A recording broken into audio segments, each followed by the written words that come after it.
자, 지난 시간에서 마지막 시간입니다. 자, 빨리 정리를 해드릴게요. 자, 이 부분 일단 앞서 설명했다, 그죠? 즉, 저당권 등 담보권은 채권 담보의 목적이 있으므로 현행법상 저당권자는 누구만이요? 채권자. 원칙입니다. 그러니까 채권자만이 왜? 저당권이라는 것은 채권 담보를 위해서 필요한 담보권이기 때문에. 그렇지만 설정자는 뭐요? 채무자 소유의 부동산이 없으면은 물상 보증인인 아버지 소유의 부동산 위에, 그죠? 그래서 설정자는 물상 보증인도 될 수가 있다. 그 다음 361조 수반성과 관련된 조문이요. 즉 저당권이라는 담보권은 뭐요? 피담보 채권을 담보할 목적으로. 그래서 채권이 피담보 채권이 주된 거리죠. 그래서 담보된 채권과 분리하여서는 타인에게 양도하거나 다른 권리의 목적으로 하지 못한다. 제일 많이 출제됐어요. 그 초창기에는 이 부분이 제일 많이 답이 되었습니다. 자, 그 다음에 법정지상권 366조는 이미 봤다, 그죠? 그 다음 일괄경매제도, 이 부분도 출제가 될 수가 있습니다. 개념 정도요. 자, 일괄경매제도라 하면은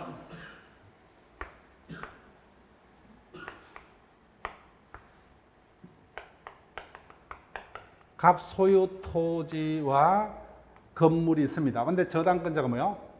토지에 대해서만 저당권을 잡았습니다.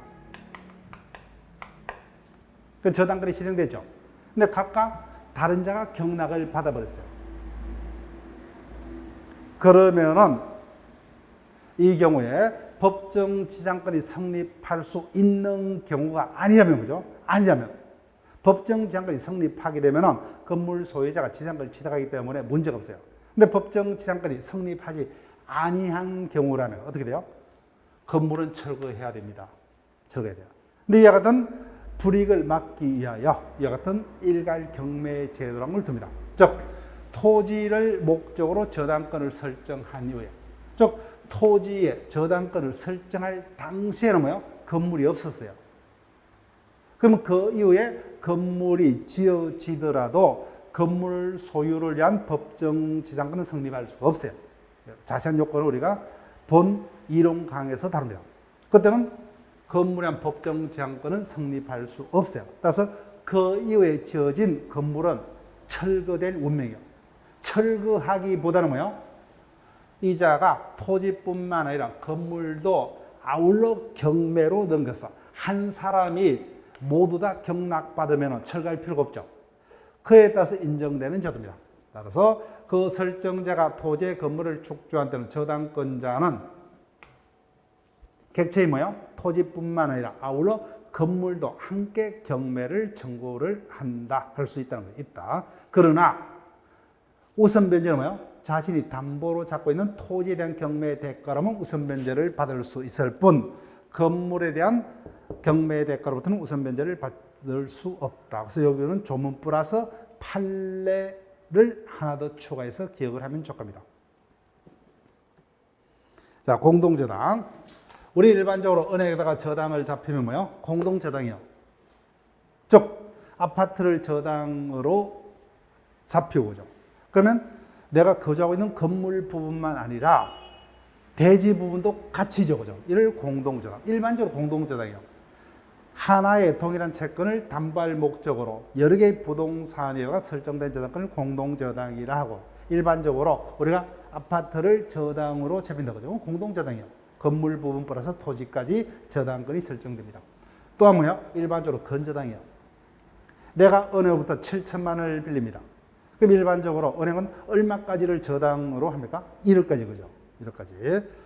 자, 계속적 거래 관계로부터 생긴 어떤 다수의 불특정 채무를 장래 결산기에서 뭐요? 자신들이 약속한 일정한 최고의 한도까지 담보할 목적으로 설정되는 저당을 건저당이라 합니다. 이와 대비돼서 뭐요? 우리가 수업 시간에 일반적으로 설명되는 전부터 뭐요? 피담보 채권액이 정해져 있죠. 이를 보통 저당권이라 합니다. 자, 지금까지 물권법에서 우리가 다룰 어떤 주요 논점들을 개념 위주로 살폈습니다. 그 중에서 개념만으로 충분한 것들도 있고 본격적으로 그 내용까지 분석할 것도 있습니다. 다만 우리가 물권법은 민법 총칙에 비해서 8문제가 출제가 되기 때문에 그래서 큰 논점마다 뭐요? 아무리 출제자가 많이 출제하고 싶더라도 점유권 파트에서는 한 문제, 소유권 파트에서 한두 문제, 보통 한 문제. 그러면 이와 같이 그 출제 범위는 넓음에 반해서 문항수가 적기 때문에 그 공부 범위를 뭐요? 세부적으로 잘라서 공부하는 형태는 뭐요? 바람직하지 않습니다. 그죠? 그래서 큰 논점 위주로 이렇게 진행이 될 겁니다. 근데 반대로 민법 총칙은 뭐요? 세부 논점마다 잘라서 깊이 공부를 해야 되겠죠. 그래서 공부 방식이 달라져야 됩니다. 자, 채권법요. 채권법도 다시 총론과 강론. 이 총론 파트에서 두 문제예요. 근데 총론은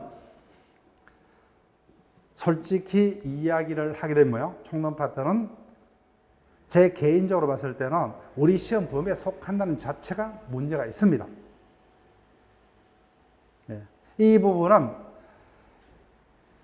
어떤 비전공자들을 대상으로 한 시험에서는 우리 시험에만 들어갑니다.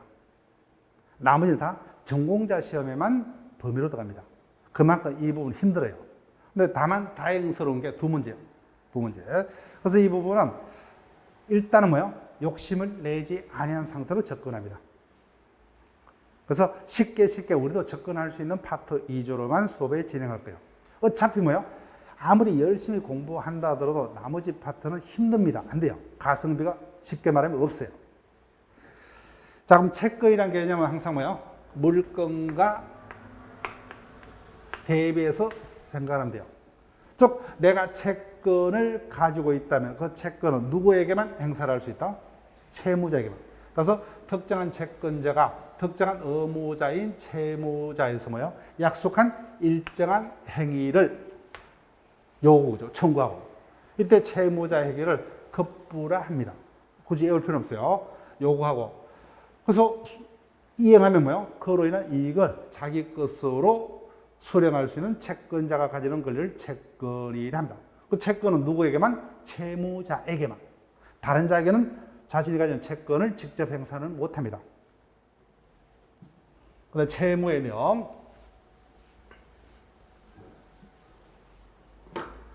채권자의 채권 행사에 대응하여 채권자에서 일정한 행위를 뭐요? 부담하는 채무자의 의무를 말하는데 급부라 그런다. 급부에는 뭐 주된 급부, 종된 급부, 부수적 주의 의무 등이 있는데 신경 쓸 필요가 전혀 없습니다. 자, 그 다음에 채권의 목적요. 채권은 특정한 채권자가 채무자에게 일정한 행위를 청구할 수 있는 권리죠. 그때 채무자 행위를 채권의 목적, 급부라 합니다. 급부. 이때 채권의 목적은 이 표현 금전으로 가액을 산정할 수 없는 것도 채권의 목적이 될 수 있다. 그 정도 기억하시면 돼요. 그래서 반드시 뭐요? 채권의 목적은 경제적 가치 있는 것에 한하지 않습니다. 채권이라면 뭐요? 특정한 채무자에게 약정된 행위를 청구할 수 있는 채권자가 가지는 권리. 즉, 우리는 학원 측에다가 어떠한 채권을 가지고 있어요? 합격에 합당한 뭐요? 강의를 요구할 수 있는 채권을 가지고 있다. 그죠? 금전으로 그 가액을 평가를 할 수 있다, 없다? 없다. 이런 것들도 채권의 목적이 된다는 겁니다. 자, 그 다음에 특정물 채권.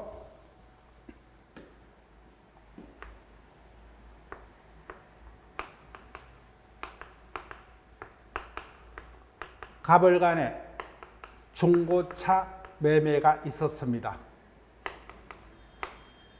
그러면 매수인은 매도인에게 어떠한 물건의 인도만 청구할 수 있죠?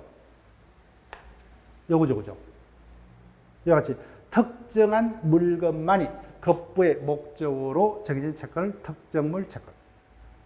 자, 반대로 아반떼 성룡차 신차입니다. 현대자동차에서 어느 회사에 뭐요? 사원의 어떤 영업용을 위해서 그 회사가 30대를 매수를 했습니다. 아반떼 성룡차 30대. 이건 뭐요? 자신이 약정한 그 종류에 속하는 30대이면 족하죠. 그죠?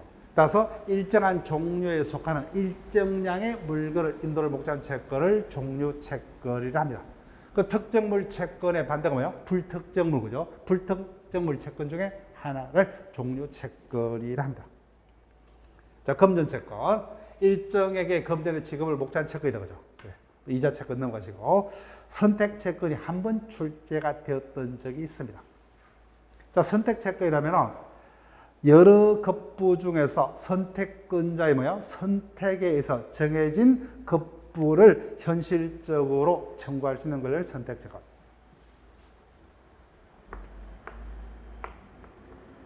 아버지입니다. 크리스마스 선물로 아버지와 자식 간에 핸드폰 또는 뭐요? 노트북 컴퓨터를 선물로 정력키로 약속을 했습니다. 그때 두 가지 중 어느 것이냐, 그죠? 이를 자식이 선택하는 것 중에 하나. 그게 선택채권이에요. 현실적으로 채무자가 채무를 이행하기 위해서는 뭐예요? 전제로서 선택권자가 수개의 행위 중 어느 하나를 선택을 해야 되겠죠. 그때 선택을 했다, 그죠? 그게 구체적으로 급부의 대상이 되는 이와 같은 채권을 선택 채권이라 합니다. 그래서 이 부분도 우리 시험에서 5개의 지문 중에 하나가 답이 된 적이 있어요. 그래서 앞으로도 출제가 된다면 단일 문제가 아니라 채권 총론 전반의 어떤 조문 중에서 섞여서 하나의 조문이 뭐 그런 정도를 우리가 쭉 대비는 할 겁니다. 자, 채무불이행. 즉 말 그대로 뭐요? 채무자가 정당한 이유도 없이 자신에게 잘못이 있다, 그죠? 자신의 잘못으로 채무의 완전한 이행이 없는 것을 통틀어서 채무불이행이라 합니다. 근데 법조문이 있는 것은 요거 두 개밖에 없어요. 불완전이행은 없어요. 그래서 불완전이행이라는 것은 해석상 인정되는 채무불이행이 유행이기 때문에 우리는 전혀 신경 쓸 필요 없어요. 이 두 가지입니다. 그 중에서도 뭐예요? 조문이 복잡한 것은 요거밖에 없어요. 말 그대로 이행지체라면 말 그대로입니다. 채무자가 이행이 뭐예요? 불가능이 아니라 가능합니다. 가능함에도 불구하고 뭐예요? 이행기에 채무자의 잘못으로 적시에 이행이 되지 않고 있는 것은 뭐예요? 지체라고 합니다. 지체. 불능, 말 그대로. 이행이 불가능합니다. 채무자의 잘못으로 뭐예요? 이행이 불가능하게 된 것을 이행불능이라 합니다. 자, 불완전이행은 볼 필요 없고, 이 부분이 아직까지 우리 시험에 출제가 안 됐어요. 조문 4개입니다. 400조부터 403조. 언제든지 지문 중에 섞일 수가 있습니다. 채권자 지체는 반대 현상이에요. 반대 현상.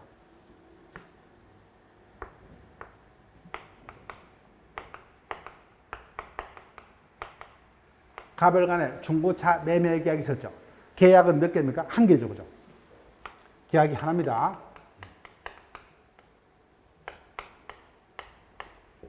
하나의 동일한 계약으로부터 매수인. 매수인은 채권자의 지위도 있고 뭐요? 채무자의 지위를 동시에 가지죠. 매도인도 똑같다, 그죠? 매도인도 채권자의 지위와 채무자의 지위를 동시에 가집니다. 매도인은 어떤 채권을 가지고 있어요? 대금을 받을 채권. 반대로 뭐요? 자동차의 소유권을 넘겨줄 채무. 이자는 자동차의 소유권을 넘겨받을 채권. 반대로 뭐요? 약속한 대금을 매도인에게 지급할 채무. 하나의 계약으로부터 쌍방간이 뭐예요? 서로 대가적인 채권 채무가 동시에 생겼죠. 이와 같은 계약을 뭐예요? 쌍무계약이라 합니다. 쌍무계약. 그때 이자는 자동차를 인도할 채무자죠. 그래서 약정한 날에 인도받을 채권자의 매수인 집에서 현실적으로 자동차를 넘겨주기로 약속했습니다. 그 약속한 시간에 운행해서 뭐예요? 갔습니다. 근데 이자가 소식도 없이 집을 비웠어요. 아무리 연락을 해도 연락이 닿지 않아서 어쩔 수 없이 다시 자신의 집으로 가지고 왔어요. 채무 이행이 성공했습니까? 못했어요? 못했죠. 누구 때문에? 채권자의 잘못으로서. 이를 채권자 지체, 다른 말로 수령지체라고 합니다. 즉 채무자는 자신이 할 바는 다 했습니다. 채무 내용에 쫓은 이행을 제공했음에도 불구하고 채권자의 수령행위 등 협력이 없었음으로 인해서 뭐예요? 채무행위 성공하지 못한 것을 채권자 지체라고. 그때부터 뭐예요? 채권자가 법이 정하는 책임을 집니다. 이를 채권자 지체 책임이라고 합니다.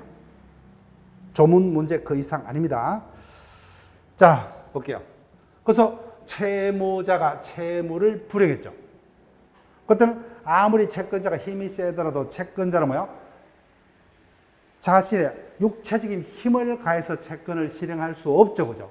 그때는 누구의 힘을 빌려서? 국가의 힘을 빌려서. 구체적으로는 재판을 통해서겠죠. 그때 본래 이행을 뭐예요? 강제할 수도 있고, 그 다음에 뭐예요? 채무 불이행을 통해서 손해가 있으면 손해배상을 받을 수가 있습니다. 그래서 이 부분은 크게 우리 시험에서는 신경 쓸 필요 없어요.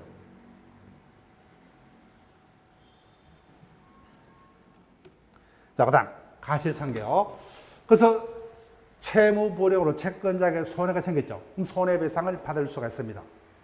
그런데 그 채권자에게 생긴 손해에 대해서 채권자에게도 일부의 잘못이 있다 그죠? 그때는 채권자에게 생긴 모든 손해가 아니라 채권자의 잘못을 한 손해는 뭐예요? 그 부분의 액수는 뭐예요? 공제를 하고. 이게 가실상계예요. 그래서 가실상계는 여기서보다는 뭐예요? 불법 행위를 이해하기가 더 쉬울 거예요. 그래서 가실상계라는 제도는 어디에서만? 채무 불이행과 불법 행위로 인한 손해배상액을 구체적으로 정하는 경우에만 인정되는 제도입니다. 따라서 나머지 경우는 뭐야? 가실상계 제도가 직접적으로 적용되는 건 없어요. 즉 가실상계라는 제도는 채무 불이행 또는 뭐야? 불법 행위라는 손해배상액의 구체적 범위를 정하면서 인정되는 제도입니다. 자, 말로 해볼게요.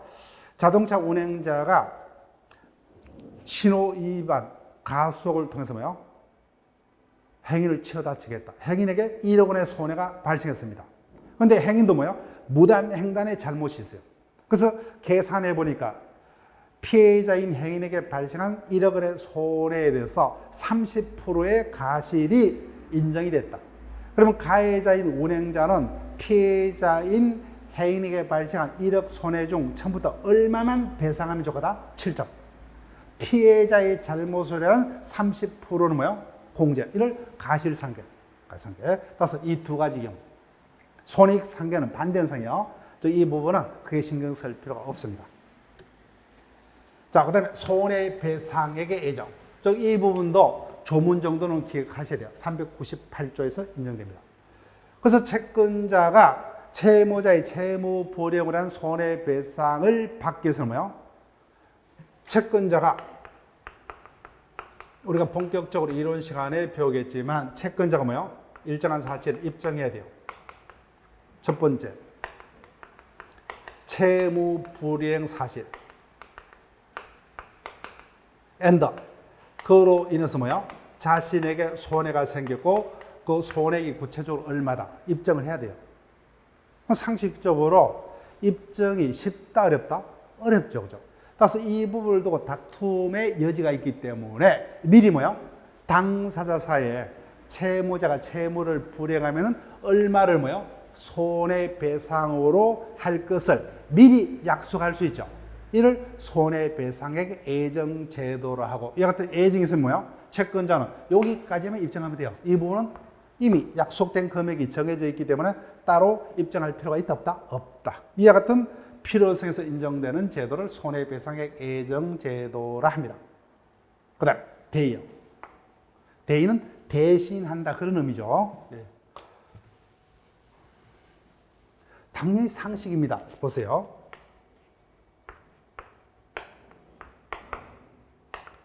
자동차를 빌려서 타고 있습니다.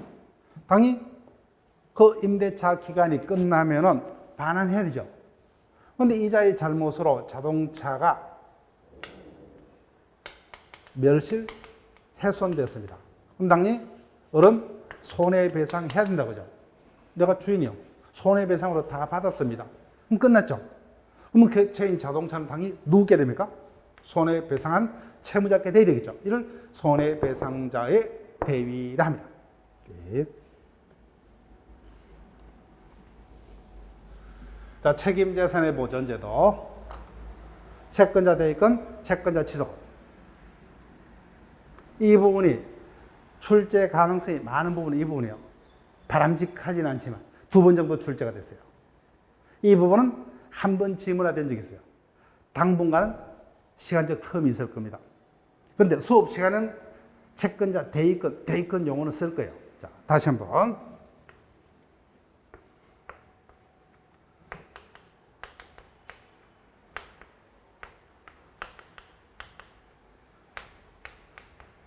등기까지 하면 소유권을 취득하죠. 이게 등기 못 넘겨받았습니다. 그러면 이자의 신분은 뭐예요? 채권자에 불과하죠.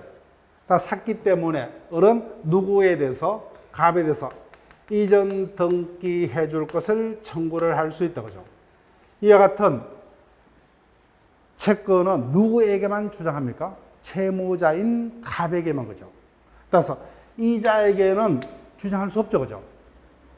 그런데 일정한 경우는 뭐예요? 어리 이자에게 어떤 것을 주장할 수가 있다는 거예요. 그때는 뭐예요? 이자는 채권자이기 때문에 채권을 가지고 뭐예요? 직접 주장 못합니다. 못해요. 그때 누가 채무자예요? 갑이 채무자죠. 이자가 병에 대해서 가지는 권리를 뭐예요? 갑에 대해서 가지는 권리를 채권자 을이 뭐예요? 채무자가 제3자 병에 대해서 가지는 권리 뭐예요? 대신 행사를 할 수 있는 경우는 있지 뭐예요? 이자가 채권을 가지고 직접 하는 경우는 없어요. 그래서 이걸 기억해야 되는 거예요. 채권자가 채무자 아닌 자를 상대로 뭐예요? 일정한 권리를 행사하는 경우는 항상 어떤 경우만이 대의라는 단어가 반드시 붙어야 돼요. 네. 그래서 채권자라면 이자가 채무자죠. 근데 이자에게 무슨 힘을 가하겠다 그죠? 그때는 뭐야? 대의라는 단어가 없으면 안 된다는 거예요. 물권자는 뭐야? 누구에게나 줘요. 이게 채권과 물권의 근본적인 다른 점이에요. 그래서 이자가 채무자라면 직접 채권의 주장은 이자에게밖에 못하죠. 근데 이자에게도 이자가 뭐야? 어떠한 것을 주장하겠다는 것은 뭐야? 이자가 가진 것을 대신하는 경우만 가능하지. 직접은 있을 수가 없습니다. 채권의 특성상. 이걸 채권자 대위권이라고 그래요. 즉 채권자가 뭐예요? 자신의 채권을 보존할 목적으로 이자가 채무자죠. 채무자가 뭐예요? 다른 자에게 가지는 권리 뭐예요? 이자가 대신하는 겁니다. 자신의 채권을 이자에게 행사하는 게 아니죠. 채무자가 가지는 권리를 대신하는 거. 그래서 이자에게 일정한 것은 뭐예요? 행사를 하려면 권리 행사하려면 자신의 채권을 가지고 못하죠. 그죠? 채권은 누구에게만? 채무자에게만. 그래서 이자에게 행사를 할 수 있는 것은 항상 어떠한 단어? 대의라는 단어가 있어야 합니다. 자, 그다음 취소권. 그래서 첫째 주에서 한 번째가 강조했어요. 형성권. 중에서도 뭐예요? 반드시 재판으로만 행사를 해야 되는 형성권이다. 그런 정도까지만 그죠. 자, 여기 볼게요. 이자가 채권자입니다. 채권은 뭐예요? 채무자에게 현실적으로 뭐예요? 최종적으로 재산이 있어야 돼요. 아무리 채권이 있더라도 이자의 재산이 없으면 뭐예요? 채권자의 채권은 의미가 없죠. 그죠? 휴지 쪽에 불과합니다. 그런데 채무자가 뭐예요? 채권자를 해야 할 목적으로 자신의 재산을 뭐예요? 타인에게 빼돌리는 행위를 한다. 채권자를 해야 할 목적으로. 이를 사해행위랍니다. 그러면 채권자가 뭐예요? 자신의 채권을 보존할 목적으로는 이자들의 행위를 뭐예요? 없애고 없던 걸로 뭐예요? 취소를 하고 원래대로 이자에게 원상 복귀시키게 되죠. 이와 같이 일정한 요건 하에서 채무자의 사해 행위를 뭐예요? 취소하고 원상 회복을 청구할 수 있는 채권자에게 인정되는 것을 채권자 취소권. 해볼게요. 채무자가 채권자를 해할 목적으로 재산권을 빼돌리는 법률 행위를 할 때 채권자가 뭐예요? 이를 취소하고 원래대로 뭐예요? 채무자에게 복귀시킬 수 있을 것을 뭐예요? 재판으로 청구할 수 있는 채권자가 가지는 형성권을 채권자 취소권이라 하더라. 이 부분은 우리가 아마 심화 시간에 요건, 출제된 요건 정도까지는 검토를 할 거예요. 바람직하지는 않지만 이 부분은 출제가 이미 2차례 되었고 또 출제가 될 수 있기 때문에. 자, 그 다음에 분할 채권 관계, 연대 채무 관계 이런 것들은 우리 시험에서는 출제가 본격적으로 내용까지는 안 돼요. 크게 신경 쓸 필요가 없습니다. 본격적으로 출제가 된다면 이 부분은 우리 시험 범위 밖이다. 그러면 뭐요? 어떻게 해요? 내가 공부해서 맞출 수 있는 어떤 그와 같은 논점이 아니란 거예요. 주제가 아니다. 그럼 출제자가 그럼에도 불구하고 출제했다 그죠? 그럼 어떤 의도요? 무조건 틀려달라는 그런 의미밖에 안 됩니다. 그러면 뭐요? 우리는 틀려달라고 출제자가 요구했기 때문에 어떻게 해요? 맞춰서는 안 된다는 거예요. 틀려줘야 됩니다. 그런 어떤 논점이다. 이렇게 보시면 돼요. 자, 보정채무 같은 경우는 일단 수업 시간에 조문 정도 몇 개는 분석할 거예요. 왜냐 하게 되면 최근에 조문이 신설 내지 개정된 경우가 있었기 때문에 우리 시험도 한번 지문화 되었습니다. 원래는 출제가 이 부분도 뭐예요? 되어서는 안 되는 주제입니다. 그렇지만 조문 문제로서 그죠? 조문 문제로서 혹시나 출제가 될 수 있기 때문에 그런 정도로는 출제되었던 답이 됐던 것을 위주로 해서 몇 개 조문은 검토를 할 겁니다. 자, 채권양도. 채권양도는 출제될 수가 있고 이미 출제가 되었었습니다. 그 조문을 위주로 약간은 판례까지 등장시키면서 이 부분은 진행을 할 거예요. 자, 채권양도. 당위 채권도 재산권이죠. 그래서 타인에게 양도할 수가 있습니다.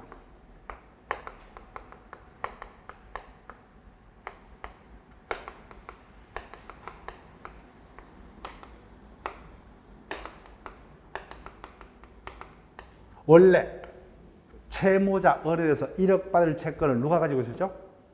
채권자 그죠? 갑이. 그래서 양도인이 뭐예요? 양수인과 합의로 자신이 채무자에 대해서 가지는 채권을 뭐예요? 양수인에게 그대로 동일성을 유언죄 이전하는 당사자의 계약을 채권 양도 계약. 그 다음에 채무인수는 반대입니다. 이자가 채무자죠. 그런데 의뢰 갑에 대한 채무를 뭐예요? 소멸시키는 대신 이자가 동일한 채무를 갑에 대해서 부담키로 하는 약정을 채무인수계약. 다만 채권양도와 다른 점은 이 같은 인수계약을 뭐예요? 을과 병간에 체결할 수도 있고 채권자와 인수인 사이에 체결할 수도 있습니다. 즉 채권양도의 반대 현상을 채무인수. 이 부분도 조문 위주로만 검토를 할 거예요. 출제 가능성은 여기가 조금 더 높아요. 자, 채권의 소멸. 즉, 채권은 여러 가지 원이 있으면 소멸하죠. 우리가 대표적으로 생각할 수 있는 게 뭐예요? 약속대로 변제가 있었다, 그죠? 네. 나머지 쭉 법에서 적혀 있습니다. 자, 채권의 일반적 소멸 원인은 존속기간이 도래했다든지 뭐예요? 또는 취소가 있었다든지 뭐 소멸시효가 완성됐다든지 여러 가지가 있습니다. 채권법에서 별도로 규정하고 있는 것은 대표적인 변제죠, 그죠? 대물변제 등이 있으면 소멸합니다. 자, 변제 넘어가고 대물변제요. 그래서 을이 부담하고 있는 본래 채무는 1억의 급부죠, 그죠? 근데 갑을 간의 합의로 1억 대신에 뭐죠? 1억 대신에 현실적으로 토지로 현실적으로 당사자의 합의로 대신 뭐요? 토지를 대신 갑에게 변제함으로써 기존 채무를 소멸케 하는 당사자의 계약을 대물변제 계약이라 한다는 거예요. 그래서 양자합의입니다. 채무자가 본래 급부에 가름하여 본래 급부는 뭐예요? 1억 급부죠. 그 대신에 현실적으로 토지를 뭐예요? 채권자에게 이행함으로써 기존 채권을 소멸케 하는 당사자 사이의 계약을 대물변제 계약. 그 계약입니다. 자, 공탁 넘어가고. 자, 상계는 반대 현상이라고 그러죠, 그죠? 즉, 을이 1억 원의 채무를 부담하고 있습니다. 반면에 뭐요? 5천만 원의 채권을 가지고 있어요. 그러면 어떻게 합니까? 채무자가 일방적으로 내가 너에게 5천만 원 받을 게 있으니까 뭐요? 5천만 원 대덕에서 쌤쌤이 하고 5천만 원 주는 것으로 끝내자, 그죠? 이와 같은 채무자의 단독 행위를 상계라 합니다. 그 다음에 경계입니다. 경계는 대물 변제하고 차이점을 느끼시면 돼요. 앞에서 대물 변제라 하면은 가벌의 합의로 뭐요? 기존 채무에 가름하여 대신에 현실적으로 토지를 뭐요? 현실적으로 이행함으로써 기존 채무를 소멸케 하는 가벌 간의 계약을 대물 변제 계약이라고 했죠. 근데 경계는 기존 구채무를 뭐요? 소멸시키는 대신 토지 인도 채무의 뭐요? 신채무를 성립시키는 뭐요? 당사자의 계약을 경계 계약이라 합니다. 대물 변제하고 다른 점이 뭐요? 대물 변제는 현실적으로 본래 급부에 가르면서 토지 인도가 뭐요? 행해졌다 그죠? 근데 경계는 기존 채무를 소멸시킨 대신 뭐요? 내가 약속한 장래에 토지를 대신 넘겨주마 그죠? 이 같은 약속하는 새로운 채무를 부담한 계약을 경계 계약. 차이점 아시겠죠? 차이점. 그림은 똑같은데 뭐야? 현실적으로 이행이 이루어졌느냐 그죠? 앞으로 이행할 것을 약속한 것에 불과하냐 그 차이점이에요. 그다음 면제. 면제는 상계하고 반대죠.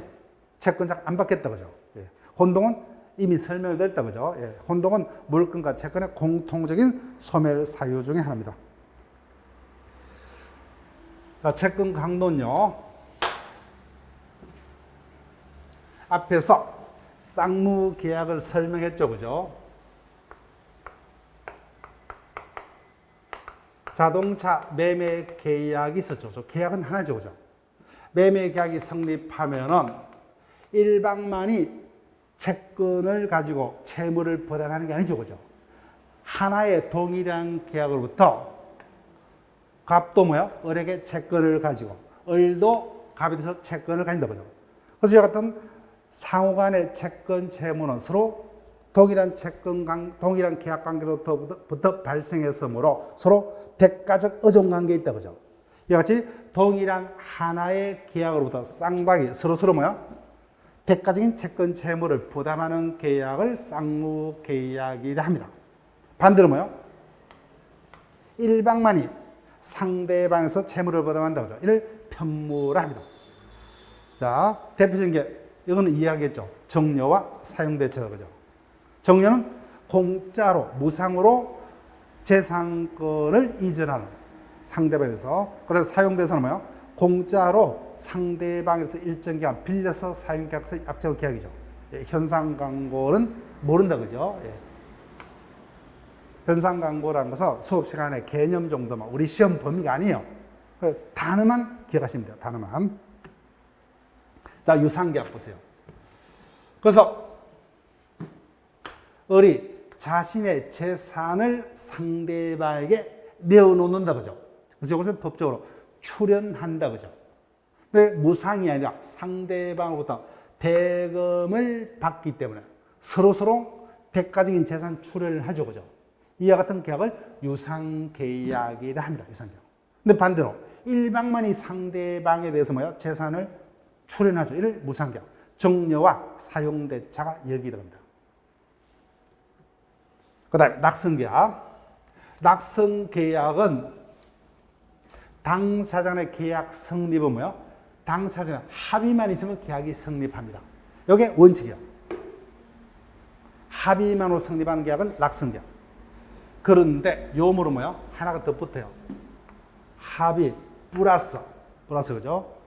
물건의 인도 또는 뭐예요? 다른 어떤 법적인 행위를 해야만 성립하는 계약을 요물 계약이라 합니다. 현상 광고.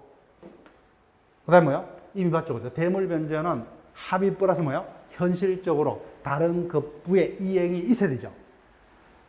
중요한 건 요겁니다. 계약금 계약은 뭐야? 합의만은 안 되죠. 약정한 계약금을 지급을 해야 됩니다. 이와 같은 계약을 요물이란 요물. 일반적으로 계약은 뭐야? 합의만 있으면 성립하는 이를 낙성. 근데 이런 것들은 뭐야? 요물이라 한다고, 요물. 자, 계약. 계약은 원칙적으로 뭐야? 청약과 승낙의 합치로 성립을 합니다. 그래서 매매 계약이 성립하려면 먼저 매도인이 내 자동차를 뭐야? 네가 1,000만 원 주고 사라. 이를 청약을 한다 그죠? 엔더. 조건이 맞으면 우리 오케이 성낙을 하죠. 그죠? 이와 같이 일반적으로 계약은 청약과 승낙으로 성립하는 게 원칙입니다. 그때 청약이란 승낙만 있으면 계약을 성사시킬 수 있는 확정적인 의사표시를 청약이라 합니다. 자, 그 다음 청약의 유인. 아직까지 우리 시험에서 이 부분이 본격적으로 다루진 바는 없어요. 다만 언젠가는 지문화는 될 수 있는 논점 중에 하나입니다. 자, 다른 점이 볼게요. 회사입니다. 구인 광고를 합니다. 이자가 뭐요? 원서를 제출해요. 만약에 구인 광고가 청약이라면 뭐요? 이자의 원서 제출은 승낙이겠죠. 그럼 바로 채용을 해야 돼요. 근데 현실적으로 바로 채용이 돼요? 아니죠. 그렇기 때문에 회사의 구인 광고는 청약이 아닙니다. 이런 뭐요? 청약의 유일이라 합니다. 그래서 뭐요? 이자의 원서 제출이 청약이 되는 거예요. 당신 회사에다가 나를 뭐요? 뽑아주세요. 청약이죠. 바로 채용되는 게 아니죠. 그래서 면접을 보고 뭐요? 오케이 하면 승낙이 된다 그죠. 그래서 타인으로 하여금 뭐요? 자기에게 청약을 하도록 꼬드기는 이와 같은 구인 광고 등의 행위를 청약의 유인이라 합니다. 유인. 자, 이런 부분은 수업 시간에 이제 볼게요. 그래서 입찰은 뭐요? 일정한 경우에 청약이 되는 경우도 있고 청약의 요인이 되는 경우도 있습니다. 그런 정도를 우리가 교재에서 확인합니다. 자, 승낙. 그래서 이자가 면접 보고 마음에 들죠, 그죠? 그럼 오케이 하죠. 이게 승낙이다, 그죠? 즉 청약에 대응하여 계약을 성립시킬 목적으로 청약자에 대해서 하는 상대방의 의사표시를 승낙이라 합니다. 자, 그때 이 부분이 우리가 528조 이하에서 출제가 됩니다. 자, 보세요. 이런 부분이 이제 본격적으로 중요한데, 갑이 을에게 청약을 합니다. 1억 원에 사라 그죠. 그래서 이자가 아무 말 없이 오케이 하면 이건 승낙이죠. 근데 1억 원 비싸니까 뭐예요? 9천이면 사겠다. 이자의 의사는 어떤 거예요? 1억에는 사겠다, 안 사겠다? 안 사겠죠. 그러면 을에 갑에 1억에 사는 청약은 이자가 인용 승낙했습니까? 거절했어요? 거절했죠. 거절해요. 1억에 사는 청약은 거절이에요. 거절이고 뭐요? 자기가 반대로 뭐요? 9천에 사겠다 그죠? 네, 요겁니다. 쉽게 이해가 되죠? 따라서 청약의 변경을 가하고 뭐요? 새로운 조건을 붙이면 1억에 사는 청약은 거절이죠. 나는 9천이면 사겠다 그죠? 자기가 새로 청약하는 거예요. 당연하죠, 그죠? 그래서 기존 청약은 거절하고 새로운 청약으로 간주됩니다. 그럼 계약이 되려면 뭐야? 갑이 그래서 오케이, 나는 9억에 9천에 팔겠다. 그러면 승낙이 되는 거예요. 아무것도 아니잖아요, 그죠? 이해를 하시면 문장 구조를. 근데 무작정 올라갈 때 안 된다는 거예요. 이자는 얼마 주고 사라? 1억. 그럼 나는 뭐야? 9천이면 사겠다. 1억에는 못 사겠다, 그죠? 기존 청약은 거절이에요. 9천에 팔아, 그죠? 새로운 청약이에요. 그러니까 여기 풀으면 이런 지문이 된다는 겁니다. 뭐가 어렵냐는 거예요. 네. 당연히 3번. 승낙하느냐 여부는 자유죠, 그죠? 예. 자, 교차 청약. 이런 것들도 우리가 조금만 기억하시면 돼요. 지금부터 우리가 고민할 필요는 없는 논점이에요. 예. 조문만 우리가 기억하실 수 있으면 좋답니다. 신경 쓰지 마시고. 그 수업 시간에 우리가 여러 번 조문을 볼 거예요. 조문으로 끝납니다. 그럼 동시이행 항변권 위험 부담은 언제든지 출제될 수 있는 논점 중에 하나예요. 다만 단일한 문제는 출제 안 돼요. 종합적인 질문 중에 하나의 논점으로 섞일 겁니다. 근데 이와 같은 동시이행 항변권, 위험 부담이란 이와 같은 논점은 쌍무계약에서만 한해서 발생한 논점이에요. 쌍무계약. 편무계약에서는 없습니다. 그럼 동시이행 항변권이 뭐냐? 상식적으로 보세요.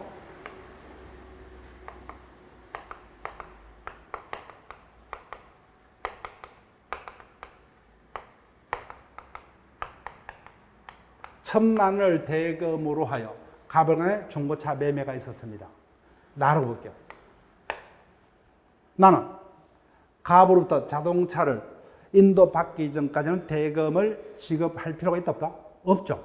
반대로 뭐요? 갑은 매수인으로부터 뭐요? 대금을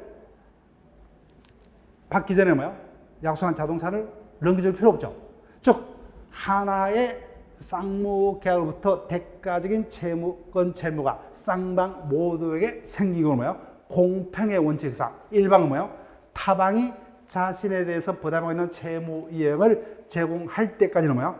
자신이 상대방에 대해서 부담한 채무도 뭐요? 이행할 필요 없죠. 그 이행을 거절할 수 있는 이와 같은 항변권을 동시이행 항변권이라 합니다. 그 다음 간밤에 동네 화재가 났어요.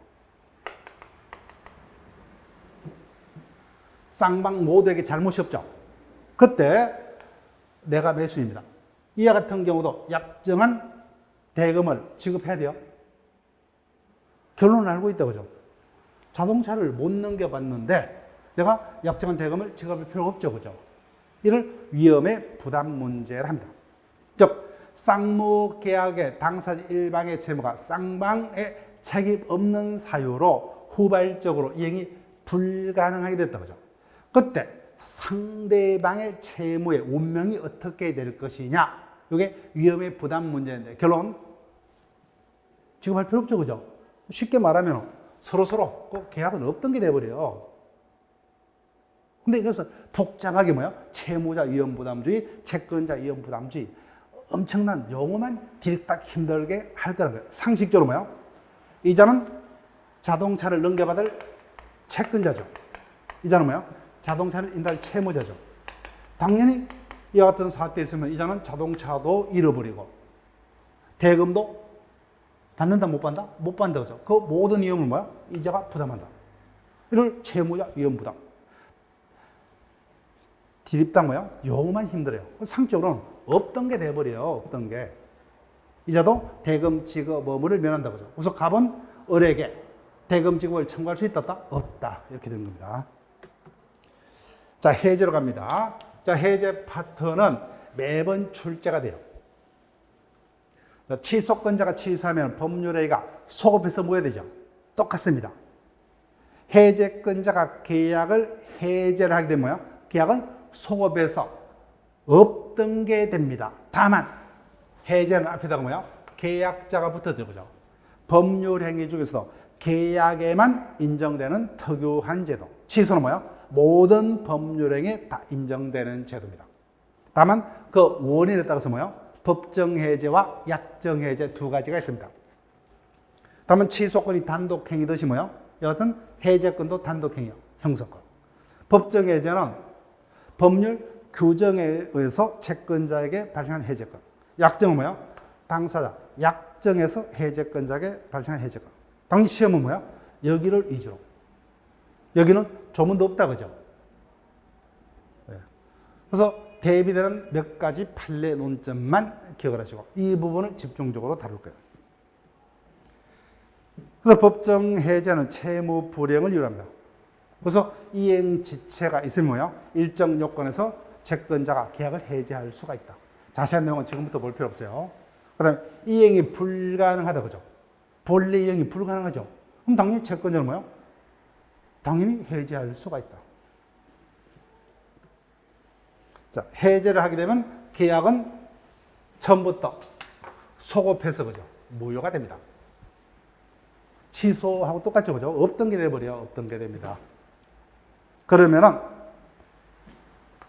당사자 간에 뭐예요? 법에서 계약이 없던 상태로 상대방의 지위를 되돌려줄 의무가 발생한다. 이를 원상회복 의무라 합니다. 원상회복. 부당이득의 특칙 규정입니다. 자, 매매로 갑니다. 자, 매매. 개별 계약에서는 우리 시험 범위에 들어간 게 뭐예요? 매매, 임대차, 도고, 위임. 그 다음에 나머지 법률에서 채권 채무가 발생하는 부당이득, 불법행위까지가 시험 범위입니다. 그죠? 예. 자, 그럼 매매란 것은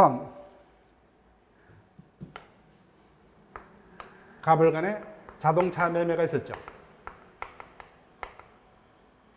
그때 갑을 매도인, 을을 매수이다. 그죠?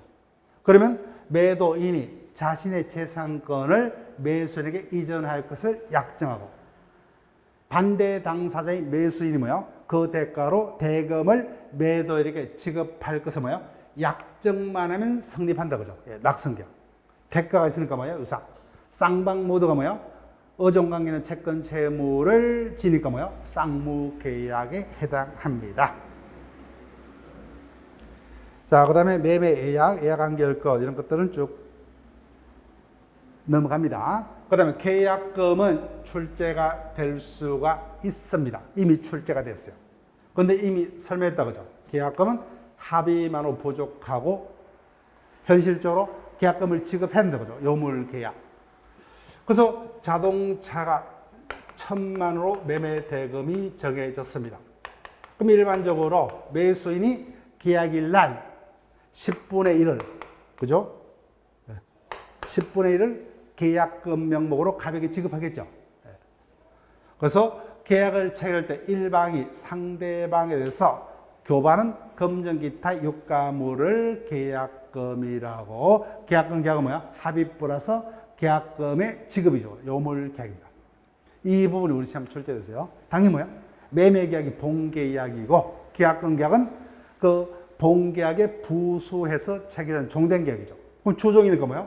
본계약이 실효되면 종된 계약인 계약금 계약도 당연히 뭐야? 실효가 되죠. 그죠? 실효. 네, 문제될 게 없죠.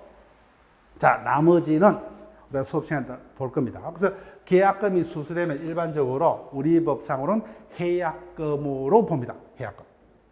해약금이란 뭐예요?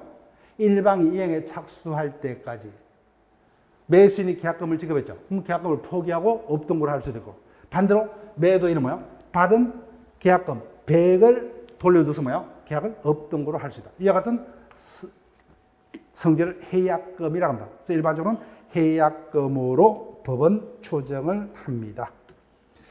자, 그러면 여기까지 하고 뭐요? 잠시 쉬었다가 나머지 부분을 빨리 정리를 할게요.